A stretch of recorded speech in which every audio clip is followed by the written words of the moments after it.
자, 첫 번째 곱셈기호에 생략하는 방법 규칙에 대해서 보겠다라고 이야기를 했는데요. 1번 곱셈기호의 생략 보도록 하겠습니다. 자, 우리가 2 곱하기 3에서 곱하기를 생략하면 2 곱하기 3에서는 곱하기를 생략하면 23이 돼요.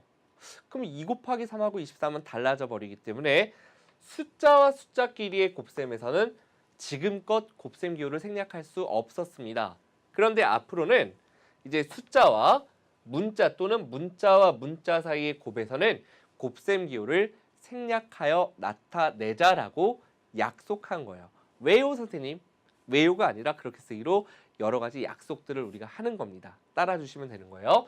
예를 들어서 우리가 2 곱하기 x 같은 경우에는 숫자와 문자와의 곱이니까 수를 먼저 씁니다. 근데 수를 먼저 쓰고 문자를 뒤에 쓰면서 곱하기 표시를 생략하는 겁니다. 여기 지금 두 번째 나와 있는 내용이죠.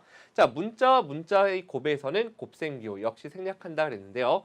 예를 들어 x 곱하기 y 같은 경우는 문자끼리의 곱은 곱하기 기호 생략해서 xy 이렇게 표현한다는 얘기입니다. 자, 가장 중요한 포인트로 나오는 것이 바로 3번이 되겠는데요. 1 또는 마이너스 1과 문자의 곱에서는 1을 생략한다. 무슨 얘기냐면 우리가 1에다가 어떤 수를 곱하면 안 변하죠. 1 곱하기 3은 3, 1 곱하기 100은 100. 그러니까 1 곱하기 a는 그대로 a일 거예요. 그러니까 우리가 그걸 갖다가 1 곱하기 a에서는 곱하기 표시 생략하면 원래 1a인데 1도 생략해서 그대로 a라고 쓰자란 얘기야. 어차피 1 곱하기 a는 a와 같을 테니까요. 곱하기 1은 생략할 수 있구나. 마이너스 1에서도 마찬가지로 마이너스 1 곱하기 a에서도 우리가 마이너스 1a 이렇게 쓰지 않고 1을 생략해서 그대로 마이너스 a라고 쓴다. 여기까지 정리해 주시면 됩니다.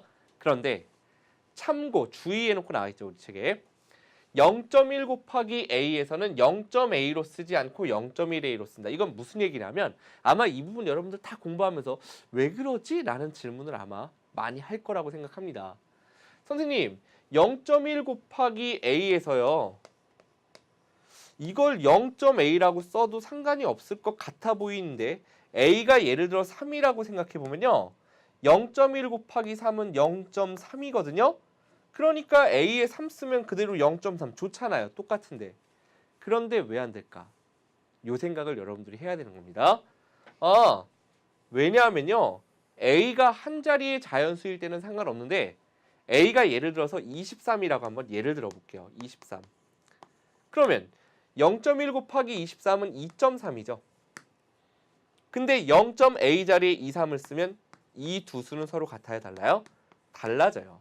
한 자리 자연수가 들어왔을 때는 그냥 이걸 이렇게 쓸 수 있을 것처럼 보였는데 두 자릿수 이상이 들어왔을 때는 성립하지 않습니다. 그렇기 때문에 이렇게 쓸 수 없다라는 거.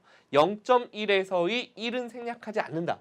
결국 0.1a 이렇게 써야 된다라는 거. 이 사이에는 곱하기가 생략되어 있는 거. 마이너스 0.1에서의 1도 생략할 수 없죠. 오직 생략할 수 있는 1은 1 또는 마이너스 1 요것만 생략할 수 있다는 거 반드시 왜 안 되는지도 기억을 부탁드리겠습니다.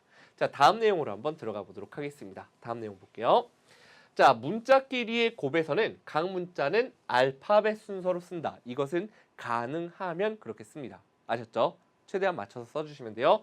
예를 들어서 a 곱하기 x 곱하기 b 곱하기 g 같은 경우는 a, b, x, g 이렇게 알파벳 순으로 쓰면서 곱하기 기호를 생략한다는 얘기예요. 어렵지 않죠? 자, 그 다음 다섯 번째. 같은 문자의 곱은 거듭 제곱의 꼴로 나타낸다. 무슨 얘기인지 이해되실 겁니다. a 곱하기 a 곱하기 b 곱하기 b 곱하기 b 같은 경우는 a가 두 번 곱해져 있다를 a의 제곱 이렇게 표현하죠. b가 세 번 곱해져 있다를 b의 세제곱 이렇게 표현합니다. 마찬가지로 문자끼리의 곱이니까 곱하기 표시도 생략할 수 있다. 됐죠? 자, 이제 여섯 번째 내용 보면 수 또는 문자 괄호가 있는 식의 곱에서는 곱셈 기호를 생략하고 이렇게 되어 있습니다. 무슨 얘기냐면 예를 들어서 a 곱하기 괄호하고 x 플러스 y 같은 경우는 곱하기 생략해서 a의 x 플러스 y 이렇게 쓴다는 얘기예요.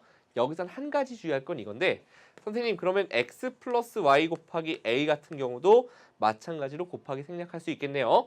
괄호와 문자 같은 경우도 이렇게 한 다음에 a를 뒤에 붙였을 수 있습니다. 됐죠? 근데 똑같은 경우인데 우리가 숫자로 만약에 생각해 본다면 이렇게 되어 있다라고 생각해 본다면 이건 가능해요. 수와 괄호가 있을 때 곱하기 생략하면서 이렇게 표현할 수 있는데 단 만약에 A가 이게 문자가 아니라 숫자로 바뀌었다 생각해 보면 요 경우에서 이것만 안 된다는 얘기예요. 무슨 얘기냐면 문자와 괄호일 때는 문자가 뒤에 올 수도 있어요. 괄호 뒤에 문자가. 근데 숫자일 경우에는 수를 반드시 앞에 써야 돼요. 괄호보다. 그래서 이렇게 들어간다라는 거, 이렇게 써야 옳다라는 것까지 여러분들이 정리해 주시면 됩니다. 여기 지금 따로 말이 없죠? 그러니까 이런 내용은 필기해 두시면 좋을 것 같네요. 자, 이제 다음 개념으로 한번 들어가 보도록 하겠습니다. 자, 나눗셈 기호는 생략해서 완전히 없어지는 게 아니고요. 나눗셈은 분수를 이용해서 표현할 수 있다라는 얘기예요. 무슨 얘기냐면 나눗셈 기호를 생략하고 분수의 꼴로 나타낸다. 몇 나누기 몇. 예를 들어서 우리가 6 나누기 2는 얼마죠, 여러분들? 3이에요. 그럼 이 3이라는 수를 6과 2로 만들 수 있는 다른 방법은 바로 2분의 6이 3이잖아. 맞죠? 그럼 2분의 6이라는 건 결국 보니까 나누기 뒤에 오는 수가 분모로 가고 나누기 앞에 오는 수가 분자로 가면 되는구나. 결국 x 나누기 y라는 건 나누기 뒤에 오는 수가 분모, 나누기 앞에 오는 수가 분자. 이렇게 들어가면 되는구나 라는 걸 알 수 있다는 얘기죠. 뒤에 있는 경우도 이제 당연히 마찬가지로 이해할 수 있을 텐데 이걸 우리가 조금 다르게 이해해 본다면 x 나누기 y라는 것은 x 나누기 1분의 y에서 분모 1이 생략된 거니까 만약에 곱셈으로 고친다면 분모 분자 자리 바꿔서 역수를 취할 거고요. 그럼 분모는 y고 분자는 x 곱하기 1인데 우리가 어떤 수에 1이 곱해져 있으면 생략할 수 있으니까 y분의 x 이렇게 가는구나 라고도 여러분들이 이 흐름을 이해할 수 있으시면 좋겠습니다.